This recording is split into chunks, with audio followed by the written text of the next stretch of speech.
फिर लास्ट में आप मुझसे पूछोगे। तो बेसिकली जो आपका नया टॉपिक है, ये टॉपिक है आपका कर्वेचर। और कर्वेचर उसी को अच्छे से आ सकता है जिसने टेंजेंट एंड नॉर्मल वाला चैप्टर थोड़ा पढ़ा होगा अच्छे से, या जिसे उससे रिलेटेड कुछ भी थ्योरी अगर आपके माइंड में है तो वो थ्योरी आप यहाँ भी इनबिल्ट कर सकते हैं। तो यहाँ पे बहुत सारे क्वेश्चन ऐसे हैं जो मोस्टली टेंजेंट एंड नॉर्मल से उठाए गए हैं। अब सबसे पहले समझते हैं कि कर्वेचर किसे कहते हैं।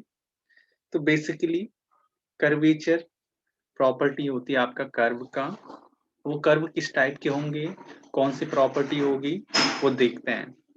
तो बेसिकली क्या होगा, सपोज आपके पास कोई भी कर्व गिवन है, सपोज पहला कर्व, दूसरा कर्व, तीसरा कर्व, हो सकता है इससे ज्यादा कर्व हो, इनफाइनाइट कर्व हो। तो मैंने सपोज 3 कर्व लिया, इनका नाम दिया मैंने C1 curve, C2 curve and C3 curve. तो कर्वेचर का मतलब होता है कि कोई भी कर्व अगर आपके पास गिवन है तो वो कर्व कितना बेंड है, how much bending, how much bending. तो बेसिकली यहाँ पे मैंने 3 कर्व रखे हैं। इनमें से अगर आप देखो तो C1 कर्व ज्यादा बेंड है C2 से, और C2 ज्यादा बेंड है C3 से। तो जो इनकी प्रॉपर्टी होती है, behaviour of the curve, how much bend any curve, which is called curvature. अब इसी इसी की हेल्प से अगर मैं एज्यूम करूं, सपोज मैं 2 पॉइंट चूज करूं, P एंड Q। एज्यूम करूं कि 2 P और Q मेरे पॉइंट हैं जो बहुत नजदीक हैं, यानी नेबरिंग पॉइंट हैं। और इस कंडीशन में यदि मैं इन 2 पॉइंट के बीच का रेट ऑफ चेंज चेक करूं किसी पॉइंट से, और मैं एज्यूम करूं कि वो रेट ऑफ चेंज कांस्टेंट हो रहा है, और जो चेंज हो रहा है उससे बेसिकली क्या हो रहा है, एक ऐसी ज्योमेट्री मिल रही है जो सपोज एज्यूम करते हैं कि क्या है, सर्किल है। सिमिलरली यहाँ पे भी मैंने 2 पॉइंट चूज करे, नेबरिंग पॉइंट, और वही कांस्टेंट रेट से एक चेंजेस देखा, सपोज दैट, और सिमिलरली यहाँ पे भी देखा, और ऐसी एक चेंजेस देखा। सपोज ये क्या बन रहा है, आपका सर्किल बन रहा है।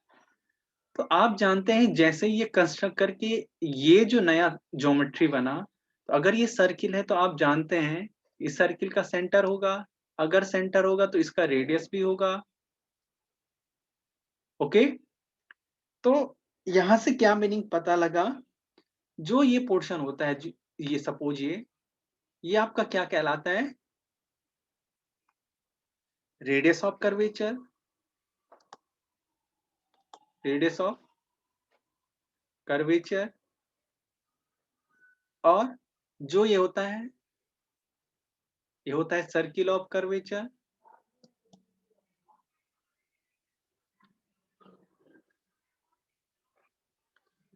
ओके, तो यहां पे आप देख रहे होंगे कि जैसे जैसे जैसे जैसे इस पॉइंट, इन 2 पॉइंट के बीच में अगर मैं कर्वेचर चूज करूं, अगर जो कर्व मेरा जितना कम वेंड है, उस कंडीशन में रेडियस ऑफ कर्वेचर क्या हो रहा है, ज्यादा। अगर मैं सपोज यहीं पे बात करूं तो यहाँ पे जो आपका रेडियस ऑफ कर्वेचर होगा वो क्या होगा, कम होगा, क्योंकि यहाँ पे आर की वैल्यू क्या है, सपोज अगर ये आर रेडियस है, तो इस कंडीशन में यानी जो कर्व जितना ज्यादा बेंडिंग होता है उसका रेडियस ऑफ कर्वेचर उतना कम होता है। ओके, तो यहां से हम कह सकते हैं कि जो कर्वेचर होता है, पर्टिकुलरली यहां से हम ये कह सकते हैं कि किसी भी 2 नेबरिंग पॉइंट पे किसी कर्व का जो कर्वेचर होता है, वो कर्वेचर जो कर्वेचर होता है वो डायरेक्टली प्रोपोर्शनल होता है 1 रेडियस ऑफ कर्वेचर। सिंपली हम ये कह सकते हैं। अगर आप इसकी डेफिनेशन की बात करें तो हम लिख सकते हैं the bendedness of a curve in mathematical form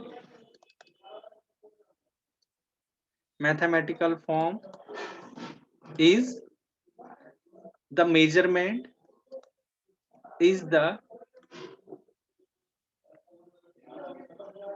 measurement of curvature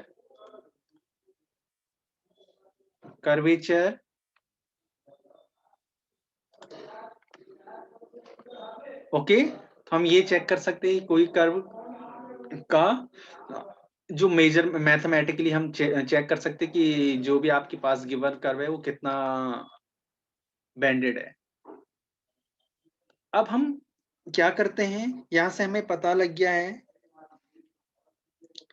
कि यदि हमारा किसी कर्व का कर्वेचर फाइंड करना है किसी पर्टिकुलर पॉइंट पे, तो हो सकता है कि अगर सपोज आपके पास कोई ऐसी ज्योमेट्री हो तो हर एक पॉइंट पे आपका कर्वेचर डिफरेंट हो सकता है। ये डिपेंड करेगा कि आप किस नेबरहुड इस कर्व का कौन सा पोर्शन ले रहे हैं और किस पोर्शन पे आप कर्वेचर फाइंड कर रहे हैं।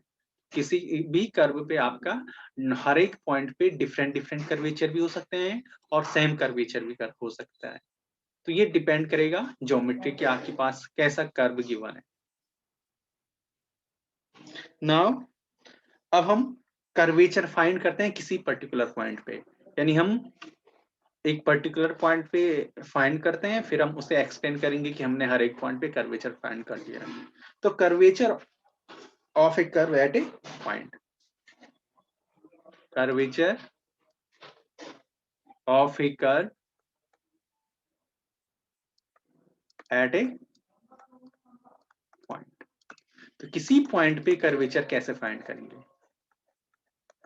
तो सपोज अगर मेरे पास कोई कार्टेशियन प्लेन है एंड इस पे अगर कोई कर्व है मेरे पास, सपोज ये कोई कर्व है, सपोज इसका इनिशियल पॉइंट ए है और एंड पॉइंट मैंने एज्यूम नहीं करा है। अगेन मैंने यहाँ पे एक पॉइंट चूज करा पी और एक नेबरिंग पॉइंट मैंने चूज करा क्यू। अगर ये पी और क्यू दो पॉइंट होंगे, थोड़ा कर्व सही से बनाते हैं।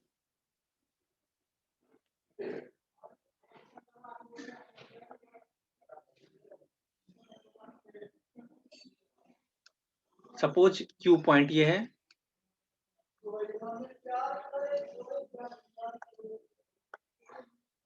तो आप जानते हैं अगर कोई भी कर्व आपके पास गिवन हो तो उस कंडीशन पे अगर ये पी पॉइंट है तो इस पे जो टेंजेंट होता है हम पढ़ चुके हैं। थोड़ा सही से नहीं बन रहा है बट आप याद रखना कि ये टेंजेंट लाइन है, हम जानते हैं कि ये इसके साथ एंगल फाइव बनाता है। अगेन क्यू पॉइंट होगा तो इस पॉइंट पे भी टेंजेंट एग्जिस्ट करेगा। सपोज ये टेंजेंट आपका साई प्लस डेल्टा साई है। तो आप जानते हैं कि इस कंडीशन में यदि आपका ये टेंजेंट लाइन है तो इसके पर्टिकुलर एक नॉर्मल की लाइन भी होगी। सपोज ये नॉर्मल है एट पॉइंट पी और सिमिलरली क्यू से भी एक नॉर्मल होगा। अगर ये एक टेंजेंट पी पॉइंट पे एक क्यू पॉइंट पे है और ये दो कर्व अगर एक दूसरे को इंटरसेक्ट करेंगे तो ये भी कुछ ना कुछ एंगल आएगा। सपोज ये एंगल आपका डेल साई है, ओके। और अगर आप जानते हैं कि अगर ये कोई भी कर्व गिवन है तो अभी हमने प्रूव करा था कि इसका कुछ ना कुछ सेंटर होगा। सपोज वो सेंटर यहाँ है, अगर कोई कर्व गिवन है तो उसका कोई ना कोई सेंटर पक्का होगा किसी प्लेन में। और सपोज यहाँ पे ये एक दूसरे को मीट कर रहे हैं, तो अगर ये एंगल मेरा कितना हो डेल साई, और अगर सपोज इस कर्व की लेंथ ए से लेकर पी मेरा एस हो और पी से लेकर क्यू, क्योंकि ये नेबरिंग पॉइंट है तो मैं एज्यूम करता हूं कि इसका जो लेंथ है डेल्टा एस है। इस कंडीशन में यदि मैं इस P पॉइंट पे कर्वेचर फाइंड करना चाह रहा हूं, तो उसके लिए मुझे क्या करना पड़ेगा, जो Q पॉइंट है उसे Q की ओर टेंड, P की ओर टेंड करना पड़ेगा। Q पॉइंट को किसकी ओर टेंड करना पड़ेगा, P की ओर। यदि मैं P पॉइंट को Q की ओर टेंड करूंगा तो इसका मीनिंग क्या हो रहा है, इसका मीनिंग होगा जो डेल्टा एस लेंथ है वो किसकी ओर टेंड होना चाहिए, 0 की ओर होना चाहिए। यस या नो? अगर अगर अगर ऐसा है तो यहां से क्या मीनिंग होगा, अगर डेल्टा एस टेंस टू 0 तो इसका मतलब क्या होगा, P और Q पॉइंट अगर सेम होगा तो इनके बीच का जो एंगल होगा डेल साई भी क्या होगा, 0 होगा। अगर दोनों पॉइंट अगर टेंस टू हो गया डेल एस, तो यहाँ से क्या मीनिंग होगा, डेल साई भी क्या होगा, टेंस टू 0 होगा। तो यहां से हम अगर हम इन दोनों का एवरेज लें P और Q का, अगर हम del psi by del s करें तो जो ये क्वांटिटी निकलता है ये इस पर्टिकुलर P पॉइंट पे आपका एवरेज ऑफ कर्वेचर होता है, average of curvature. Okay, average of curvature, average of curvature of PQ। PQ का जो एवरेज कर्वेचर होता है वो ये होता है। अगर हम इस कंडीशन में, अगर हम इस कंडीशन पे limit del s tends to 0 कर दें तो del psi by del s किस में कन्वर्ट हो जाता है, d psi by d s. और ये हम बहुत अच्छे से डिफरेंशिएशन में पढ़ चुके हैं और पढ़ा भी हमने कई बार कि ये एक प्रोसेस होता है, ये एक प्रोसेस होता है किसी भी फंक्शन का डेरिवेटिव एग्जिस्ट होने का। तो यही कंडीशन हम यहाँ पे चेक कर रहे हैं कि at the rate of change of A point P and Q, यानी कितना चेंज हो रहा है, जो चेंज हो रहा है उसी से हम जो ये फाइंड करते हैं del psi by del s. तो इसी को हम कहते हैं curvature of a curve, curvature of a curve at point P, at point P। और इसी को हम जो डिनोट करते हैं dear, del psi by del s को, इसे जो हम डिनोट करते हैं, इसे कैपा से डिनोट करते हैं। कैपा इस टाइप से होता है कैपा, पर जनरली हम इसे के लिखते हैं, जबकि इस टाइप से लिखना है आपको, उसे इस टाइप से लिखा जाता है, इसे बोलते हैं कैपा। ये तो आपका कर्वेचर। अभी हमने एक रिजल्ट पढ़ा था कि जो आपका क्या होता है, रेडियस ऑफ कर्वेचर और कर्वेचर में एक रिलेशन पढ़ा था। तो उसमें हमने क्या कहा था, जो रेडियस ऑफ कर्वेचर होता है, जो रेडियस ऑफ कर्वेचर, इसे डिनोट करते हैं रो से, और ये प्रोपोर्शनल होता है, यानी 1 बाय कैपा के इक्वल होता है। तो ये आपको याद रखना है कि अगर आपको किसी कर्व का रेडियस ऑफ कर्वेचर फाइंड करना है तो उसके लिए आपको सबसे पहले कर्वेचर फाइंड करना होगा एट ए पर्टिकुलर पॉइंट। अब आपके पास कोई भी कर्व गिवन हो, आप हर एक पॉइंट पे कर्वेचर फाइंड कर सकते हैं। तो हमने तो पर्टिकुलर एक पॉइंट पे फाइंड करा, आप हर एक पॉइंट पे कर्वेचर फाइंड करके उसका सम अप करके आप हर एक पॉइंट पे गिवन कर्व का कर्वेचर फाइंड कर सकते हैं। तो यहां से ये आपका कर्वेचर हो गया आपका एट ए पॉइंट P। अब डिपेंड करता है, क्योंकि हम जानते हैं कोई भी कर्व अगर किसी प्लेन में बिलोंग करता है तो उसके 3 फॉर्म होते हैं। आप जानते हैं, पहला फॉर्म कार्टेशियन फॉर्म, दूसरा पोलर फॉर्म, तीसरा पैरामेट्रिक फॉर्म। तो हम अभी सिंपली जो काम करते हैं, कार्टेशियन फॉर्म में हमारा कर्वेचर क्या होगा। इससे पहले मैं आपको 2 रिमार्क लिखा देता हूं, आपके ये काफी काम आएगा। जस्ट वेट, रिमार्क लिखा देता हूं मैं आपको, काम आएगा आपका। पहला रिमार्क है कि the curvature of straight line, the curvature of the curvature of straight line is 0 and अगर किसी स्ट्रेट लाइन का कर्वेचर अगर 0 है, यानी कैपा अगर 0 है, तो यहां से क्या मीनिंग निकला, जो रो होगा वो 1/कैपा होता है। तो यहां से क्या मीनिंग निकला, इस कंडीशन में जो इसका रेडियस ऑफ कर्वेचर होगा, यानी रेडियस ऑफ कर्वेचर होगा, तो इसका मीनिंग क्या होगा, जो आपका अगर आप 0 पुट करोगे इन्फिनिटी, यानी इसका सेंस ये निकला कि आपके पास जो भी आप सर्किल कंस्ट्रक्ट करना चाह रहे हो, उसका जो रेडियस होगा, आप ऐसा सर्किल कंस्ट्रक्ट ही नहीं कर पाओगे जिसका रेडियस फाइनाइट हो। यानी ऐसी कंडीशन में जो ये आपका जो रो होगा, रेडियस ऑफ कर्वेचर होगा किसी पॉइंट का, वो आप फाइंड नहीं कर सकते हैं। अभी पीछे एक ये पॉइंट है तो ये सेंटर कहलाएगा। तो इसे यहाँ पे जो कहते थे, मैंने पीछे नहीं कहा, आई थिंक इसे बोलते हैं centre of curvature, centre of curvature. तो इसे सेंटर ऑफ कर्वेचर और इसे सी नाम दे दो या ओ नाम दे दो, वो आप पे डिपेंड करता है। पहला रिमार्क। दूसरा रिमार्क, ये the curvature of circle is constant, यदि क्या हो जाए आपका the curvature of circle is constant and its radius of curvature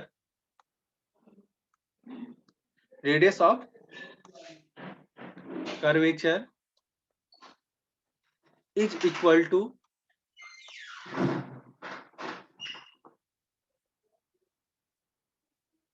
तो इस कंडीशन में जो रेडियस ऑफ कर्वेचर होता है वो इक्वल हो जाता है,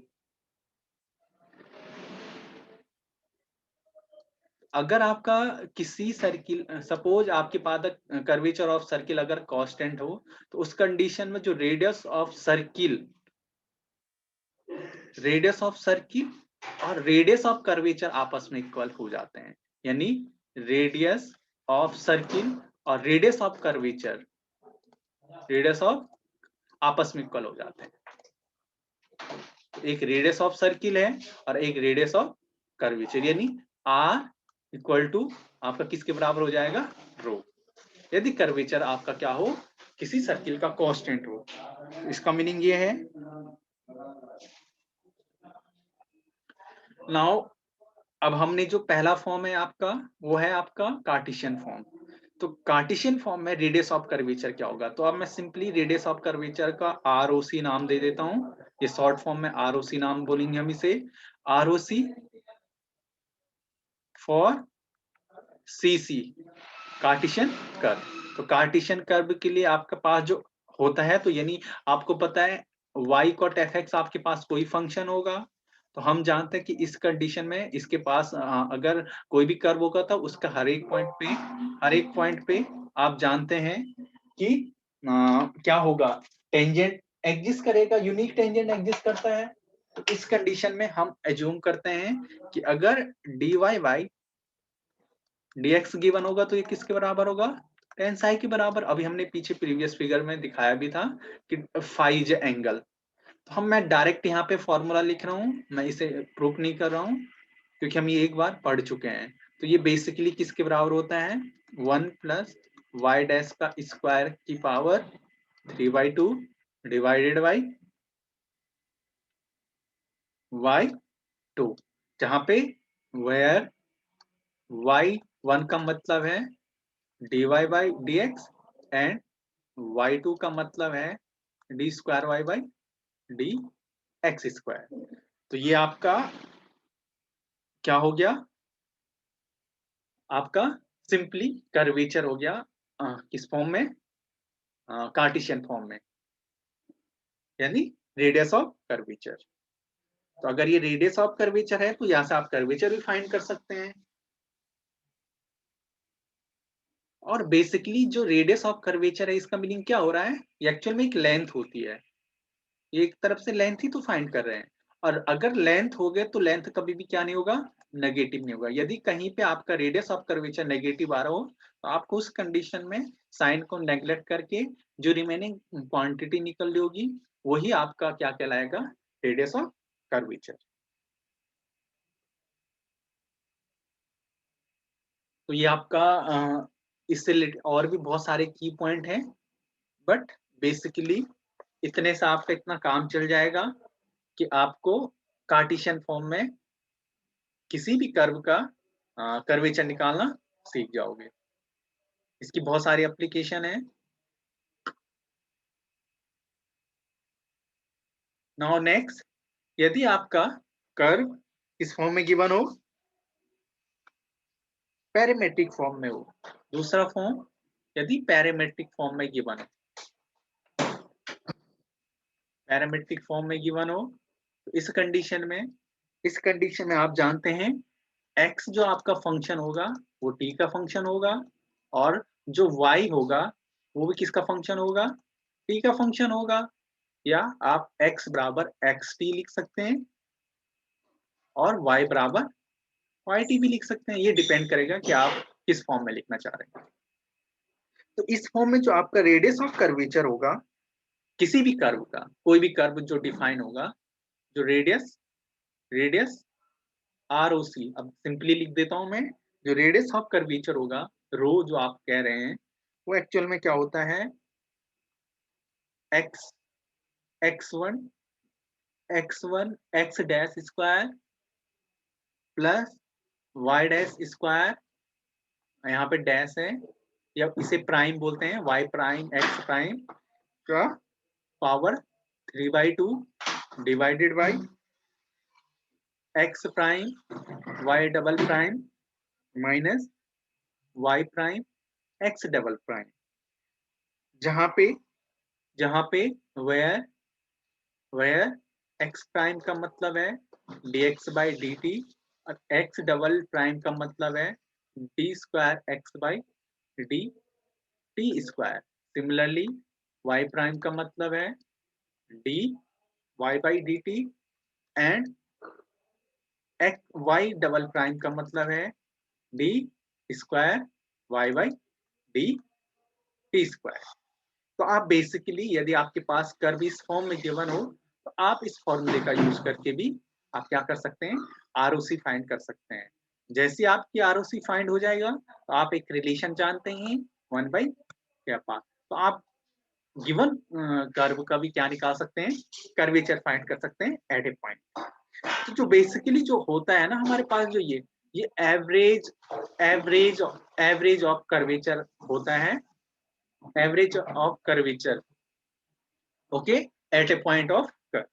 तो किसी कर्व का एवरेज कर्वेचर फाइंड करते हैं बेसिकली दो नेबरिंग पॉइंट लेके। जो थर्ड हमारा होता है बेसिकली डियर, थर्ड फॉर्म जो हमारा होता है वो फॉर्म हमारा होता है डियर, कौन सा फॉर्म होता है, radius of curvature in the sense of polar form. Polar form, ठीक है। तो थर्ड फॉर्म देखते हैं। तो जो आपका थर्ड फॉर्म है basically radius of curvature ROC, radius of curvature for polar form, polar form. तो इस कंडीशन में आप जानते हैं कि कोई भी कर्व होगा तो r और थीटा में कोई रिलेशन होगा, तो ये तो r बराबर f थीटा गिवन होगा या थीटा बराबर f r गिवन होगा। ये किसी भी फॉर्म में आपको गिवन हो सकता है कोई भी कर्व जो वेल नोन डिफाइन होगा। और आप जानते हैं कोई भी फंक्शन अगर डिफाइन होगा तो डोमेन D से लेकर R डिफाइन होगा, और हम ये भी जानते हैं कि जो डोमेन होता है वो सबसेट ऑफ R होता है ऑलवेज। तो बेसिकली ये होता है। तो इस कंडीशन में मैं डायरेक्ट फॉर्मूला लिख रहा हूं। तो इस कंडीशन में जो डायरेक्ट फॉर्मूला होता है rho equal to R square plus R prime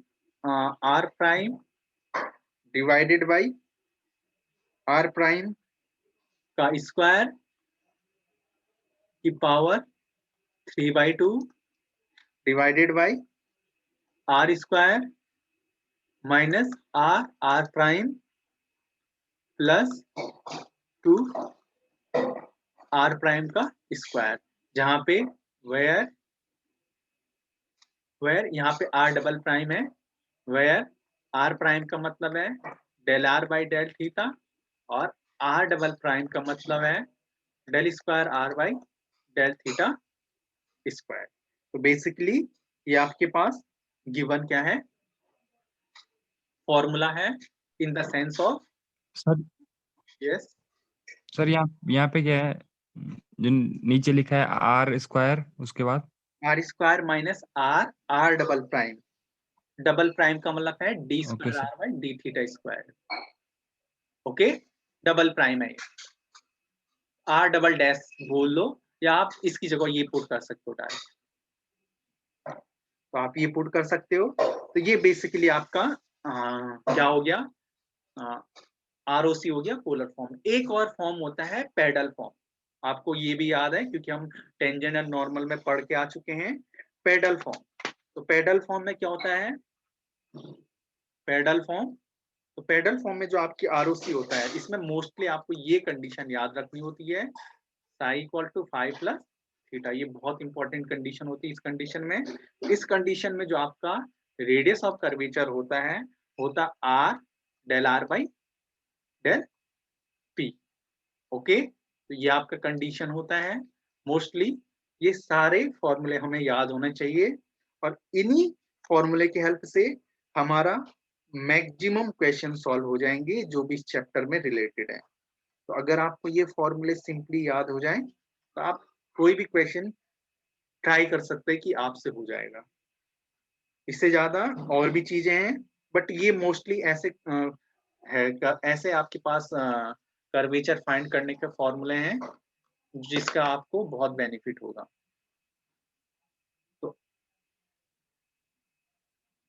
तो इसके लिए थैंक यू।